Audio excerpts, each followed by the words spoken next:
to News at Night for Wednesday, December the 16th. I'm Colette Linden. And I'm Daniel LaPrade. I'll be telling you some details about what we can expect tonight for wind chills. And if you're on Timmins, you make sure that you bundle up tonight because it's going to be a cold one. But I'll have those details coming up later on in the show. The federal and provincial governments are working together by investing $5 million in the first Cobalt Corporation. This venture will accelerate domestic production of battery-grade cobalt sulfate, a required element needed to produce long-range electric vehicles. The announcement was made today by Terry Sheehan, Parliamentary Secretary to the Honourable Melanie Joly, Minister of Economic Development and Official Languages and Minister responsible for FedNor, and the Honourable Greg Rickford, Ontario's Minister of Energy, Northern Development and Mines, and Minister of Indigenous Affairs. The funding from the federal level is provided through FedNor's Regional Economic Growth through an innovation program, which supports businesses at all stages of development, including startup, scale-up, and technology adoption. As previously reported, the documents on Monday's agenda indicated the Bawating Urban Indigenous Hub and housing development was not going ahead. During the final council meeting of the year, councillors were informed that the $40 million investment would not move forward. When questioned by Councillor Scott as to the reasons, Tom Vare, Deputy CAO Community Development and Enterprise Services, was initially reluctant to share information. Scott then asked for a little more clarification, asking if the results of the Phase 1 environmental assessment were the reasons for the investment being pulled. Mayor Christian Provenzano noted he had been in conversation with Justin Marchand, who is the Executive Director of the Ontario Aboriginal Housing Services. He brought good news to this council on the file. City staff notes the site is very marketable now that they own the full parcel of land. However, contamination is partly to blame for this cancellation. We will have more details on this story as they become available. On December the 13th at approximately 8:06 p.m., members of the Manitoulin Detachment of OPP responded to a domestic dispute at a residence in Webwood. Police attended and investigated the incident, and as a result, a 32-year-old person from Webwood was arrested and charged with assault. The accused was released on an undertaking and is scheduled to appear before the Ontario Court of Justice in February in Espanola. The OPP will not be releasing the name of the accused in order to protect the identity of the victim. On December 15th at approximately 8:49 p.m., members from the East Algoma OPP responded to a traffic complaint on Highway 17 where a vehicle was swerving all over the road in the town of Iron Bridge. At approximately 9:09 p.m., police observed the vehicle traveling at a high rate of speed. Police attempted to initiate a traffic stop and the vehicle fled westbound on Highway 17. A short time later, police responded to a collision on Melwell Road involving that same vehicle. Not far away, a person was observed passed out in a ditch with a duffel bag. A query of the vehicle revealed it was stolen from Sault Ste. Marie. Police searched the duffel bag and located a loaded sawed-off 12-gauge shotgun, a loaded sawed-off semi-automatic 22 caliber rifle, a mask, a small baggie containing 6 suspected Valium pills, cannabis, marijuana, paraphernalia, break-in tools, personal checks, and numerous bank cards. While police were dealing with the person, threats were made to kill police and their families. The person was transported to hospital with non-life-threatening injuries and later released back to police. As a result of the investigation, a 19-year-old from Toronto was charged. The accused appeared before the Ontario Court of Justice video bail in Blind River on December the 16th and was remanded into custody. Ontario says it's providing $695 million to municipalities to help cover pandemic-related costs. The funding is part of a joint provincial-federal agreement reached earlier this year to help address pandemic expenses. Municipal Affairs Minister Stephen Clark says the new funding will ensure municipalities do not carry operating deficits into 2021. Clark says the province is continuing talks with communities about pandemic costs that they will incur in the months ahead. Last week, the province's Financial Accountability Officer said the pandemic will cost Ontario municipalities $6.8 billion over 2 years. Peter Weltman also warned that while the joint federal-provincial restart agreement inked earlier this year provided $4 billion in relief, municipalities will find some savings. A $2.4 billion shortfall exists for the coming year.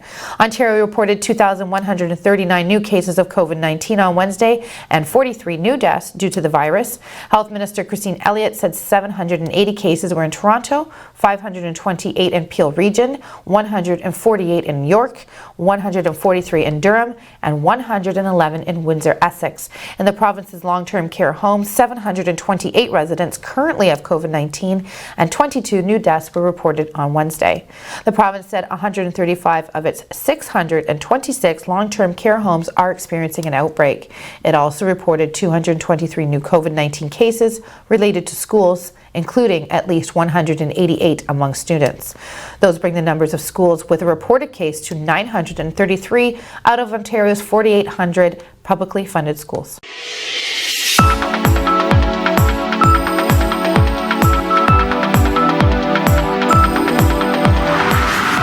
Good evening. We'll be coming up after the break with your details on what we can expect for the wind chills in our region overnight tonight. You are going to want to bundle up because it is going to be chilly. I'll have that coming up right after the break.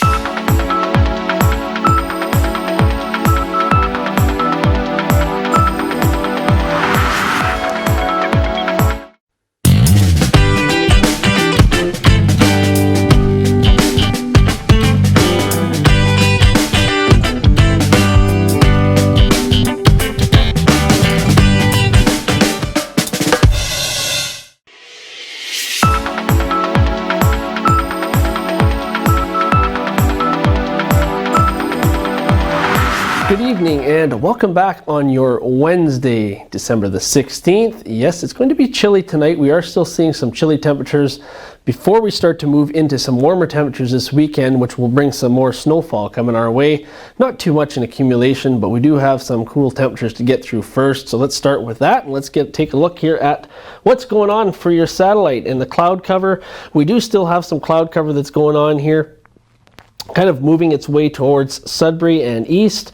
It will clear out over the next couple of days a little bit. We are going to see the sun come back, and then we will see the temperatures slowly warm up before they come back down again late next week in time for Christmas. We're probably going to see a couple of cool days next week again as the next system, the next cold front moves in. So let's get into your overnight lows that are expected. And yes, it's going to be chilly in certain areas, as I mentioned before the break. -8 in Thunder Bay, though. You are the balmy area where it's normally really chilly up there. So you're looking at -13 in Wawa, but look at this, -25. This is before the wind chill, by the way, in Timmins. So if you're in Timmins, please do take care. Make sure that you are bundled up if you have to go outside, because frostbite will happen very quickly at that temperature. So just take all those precautions. And same thing with pets. Don't leave them outside for extended periods of time. Same idea, because you don't want them to freeze. So as we get these first few days of cold every year, people do tend to forget, and they don't dress very warm. So just keep that in mind. So if you're up there. Now, even here in Sault Ste. Marie, we're going to see -11, -13 in Elliott Lake, and -21 in Sudbury. So these are really cool temperatures for this time of year. Our normal low is -11 for this time of year here. So we are right on the money in Sault Ste. Marie. By the way, you are going to see a 30% chance of flurries early this evening. Winds are going to be 30 kilometers east, and we will see a wind chill of -21 overnight tonight. As we get into your Thursday, you're looking at mainly sunny, -5 degrees. Winds will be east once again, 30 kilometers. Then they will lighten up in the morning. You are going to see that high of -5. Wind chill is going to be -22 when you get up in the morning, so it will be chilly. As I mentioned, you're going to want to bundle up. Give yourself an extra few minutes to start your vehicle. If you've got a car starter, put it to use. Your wind chill is going to be -11 or -12 rather in the afternoon. Overnight, we're looking at clear conditions with -11 as your overnight low. Now on Friday, as we're gonna go right from -11, we're gonna go up to -1 for your high on Friday with a mix of sun and cloud. Not too bad of a day, and it stays at that temperature for overnight, so there's not really a shift in temperature. We're looking at -1 overnight with a 70% chance of snow. No major accumulation expected, maybe a centimeter or two. As that gets into Saturday, we are looking at 1 degree as your high with a low of -3. 40% chance of flurries throughout the day as well as overnight. Again, no real significant accumulation expected for Saturday. Now as we get into your 7-day, Sunday you're going to see a break from that. Monday, we do expect some snow, maybe 5 centimeters at this point. Looking at a high of 3, so it's going to be probably wet, sticky snow. And then as we get to Wednesday, we're going to drop to -2. with a chance of some flurries. Overnight lows, they're going to go from -11 and you're going to bump up to around -1 for a couple of days. And then you're going to see those temperatures go down to -5. So we are going to be above freezing once again for a few days as we get into our weekend. Not going to be enough to get rid of that snow. I had said a green Christmas. I will be wrong, which, well, that's very common in weather. So nothing to be ashamed about there. But at the same token, we may not have a whole lot of snow on the ground for Christmas. So we'll have to just wait and see what happens coming up in the next 7 days. So anyhow, that is your outlook for the next 7 days. So hope everybody has a great evening. Colette will be back right after the break with more local news.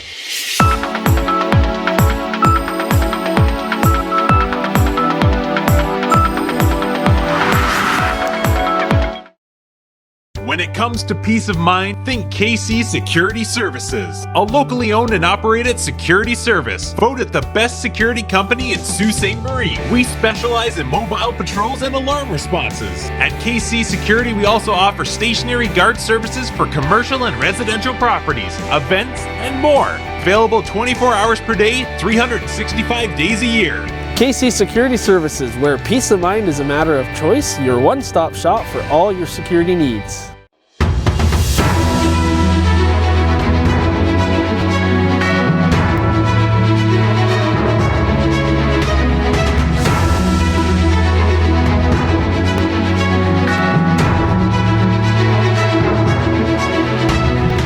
Up their first win of the season just over 2 weeks ago in Blind River, the Sault Thunderbirds returned to the John Rose Community Centre on Tuesday, December 15th, as they took on the Espanola Express, who came in as the top team in the NOJHL's West Division.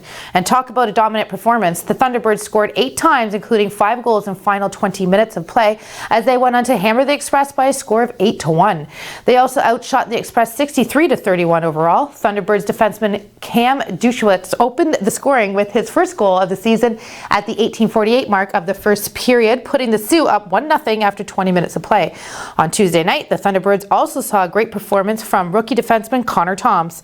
Toms, who entered Tuesday night's game with 2 goals and 4 points, set up 3 goals and earned himself the Subway first star of the game. Way to go, Connor. He also moved into a 3-way tie with Griffin Simpson and Brendan Boyce for second among NOJHL defensemen in scoring. Rookie forward Tyson Doucette also had a big night offensively for the Thunderbirds on Tuesday, scoring his first NOJHL goal on the power play and setting up another. Thunderbirds goaltender Scott Young, who played in his second game between the pipes on Tuesday night, made 30 saves for his first NOJHL victory. Tuesday night game also saw a pair of Thunderbird forwards get multi-goal games. With the win, the Thunderbirds have now improved their record to 2 wins, 2 losses, and 1 shootout loss, while the Express fall to 3 wins, 2 losses, and 2 shootout losses. But they still sit in first place in the NOJHL's West Division standings. The Sioux will now be right back in action against the Express on Thursday, December the 17th at 7 p.m. at the John Rose Community Centre. An Ontario police officer is facing fraud charges after an investigation into the theft of Wayne Gretzky memorabilia from the home of the hockey legend's father. Police say a 3-month probe into theft uncovered an alleged fraud involving a Gretzky hockey stick. A spokeswoman for the OPP says Inspector June Dobson is facing fraud charges in the case. Staff Sergeant Carol Dion says Dobson was already on an unrelated paid leave of absence when the charges were announced on Tuesday. Police in Brantford, Ontario announced that they arrested a 58-year-old Oakville, Ontario man and a 58-year-old Brockville, Ontario woman, but did not name them. The arrest came after the investigation following the theft of approximately $500,000 US worth of memorabilia from the home of Walter Gretzky. Brantford police say that during the investigation they uncovered evidence of someone unrelated to the theft allegedly committing fraud involving a Gretzky stick. Dobson is facing charges of fraud over $5,000 and breach of trust. She was the detachment commander of the Grenville, Ontario OPP detachment. The as yet unnamed Oakville man is charged with theft over $5,000 and possession over $5,000. Police say the investigation is ongoing.